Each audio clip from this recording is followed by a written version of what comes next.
Gracias, con su venia, diputado presidente. Pues yo creo que si el reclamo del jefe de gobierno es al PRD, el PAN, ¿por qué se salió de la sesión? Nosotros, como registramos los hechos, precisamente estábamos en sesión en la Cámara para esperar dictámenes del Senado, dos muy importantes para el PRD, que era la desindexación del salario mínimo y el tema de la reforma política. Y lamentablemente nos llegan con la sorpresa de que el PAN rompe quórum y entonces no se concreta la reforma política. No hay que buscar de entre los partidos cómo esta discusión la podemos enfrentar o no con el jefe de gobierno, porque el jefe de gobierno, ya lo dijimos aquí, no vota. El proceso está en el Congreso de la Unión, en la Cámara de Diputados y de Senadores. Por eso nosotros retomamos que haya un exhorto, un llamado a ambas cámaras para que hagamos un periodo extraordinario. Si realmente compartimos que es una prioridad esta reforma política en el Distrito Federal, no en eslogan, no en discurso, sino en la responsabilidad de estar en las sesiones, cubrir con el dictamen y cubrir con el desahogo en pleno de esta reforma. Además, a mí también me gustaría llamar la atención a todos los grupos parlamentarios en un tema. Ustedes firmaron un pacto por México, y en ese pacto por México se incluía la reforma política del Distrito Federal. Y es la fecha, después de habernos impuesto todas las reformas de ese pacto, que en el caso de la reforma política del Distrito Federal, esa no llegó, esa no se concretó, en esa se rompió quórum y en esa no tenemos forma de tener más certeza de cuándo se va a discutir en ambas cámaras. Eso creo agravia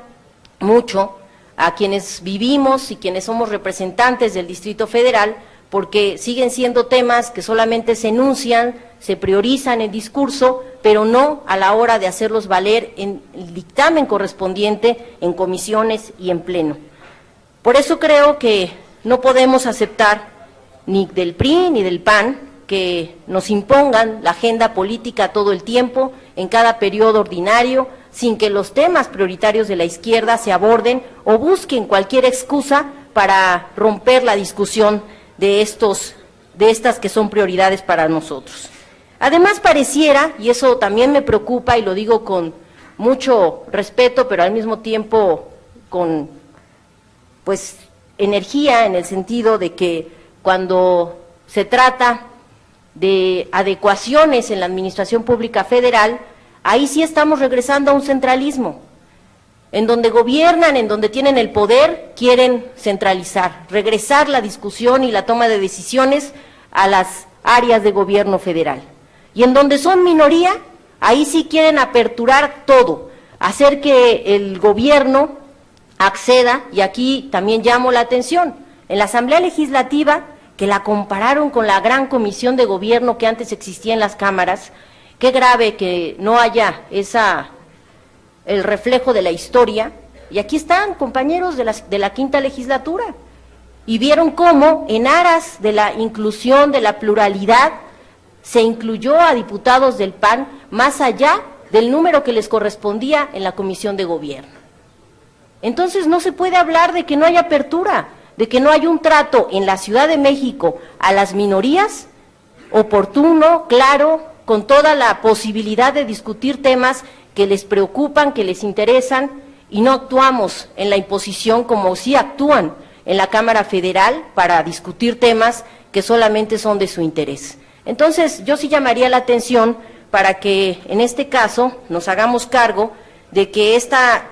Constitución para la ciudad es más que urgente. Necesitamos ya habilitar esto que se está previendo de 2 elecciones, la del 15, porque no había forma de establecer una sola para efectos de la constituyente, y que entonces contemos con eso en la Ciudad de México, que se elija la Asamblea Legislativa Ordinaria en 2015, porque además estamos ya en el periodo electoral, y que haya una elección en 2016 de la Asamblea Constituyente, en donde ahí sí se discutan los pormenores de qué queremos para las alcaldías de la Ciudad de México, en facultades, en presupuesto. Hay ahí toda una disyuntiva de qué hacer con los ingresos de la ciudad. Hay delegaciones muy grandes como la que represento, Iztapalapa, en donde nos quedaríamos sin un quinto si hiciéramos una recaudación propia. Pero tenemos que buscar esquemas para que ayudemos a que esto sea lo más equitativo para toda la ciudad y que no haya opacidad. O sea, lo que más estamos buscando es que en el caso del DF se esclarezcan las cuentas, lo dijimos en el punto anterior, la máxima publicidad de la información pública, que todos los ciudadanos tengan acceso a ella, que también, como ya los hay, hayan herramientas de participación ciudadana para la toma de decisiones. No lo decimos sin estarlo haciendo efectivo en la Ciudad de México, el presupuesto participativo, las consultas ciudadanas, la iniciativa popular, pero necesitamos abonar todos para que esto se haga una realidad. Por eso creo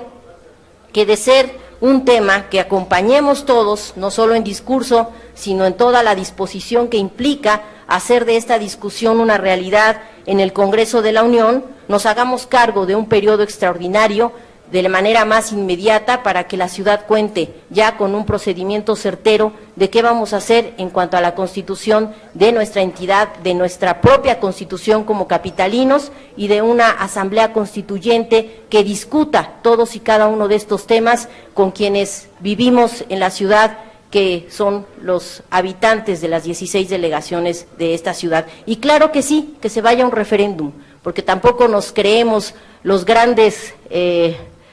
ciudadanos o quienes tenemos la única potestad de la representación. Cuando son temas trascendentales, y así lo dijimos en la reforma energética, no solamente estamos avalados y nosotros habilitados para decidir por la gente, tenemos que pasar esas discusiones y esa toma de decisiones al poder soberano, a la población que tiene que valorar si lo que estamos haciendo es lo correcto, y estamos de acuerdo en que se haga un referéndum después de la habilitación de la constituyente. Eso sería lo más pertinente y lo más democrático para la Ciudad de México. Es cuanto, diputado presidente.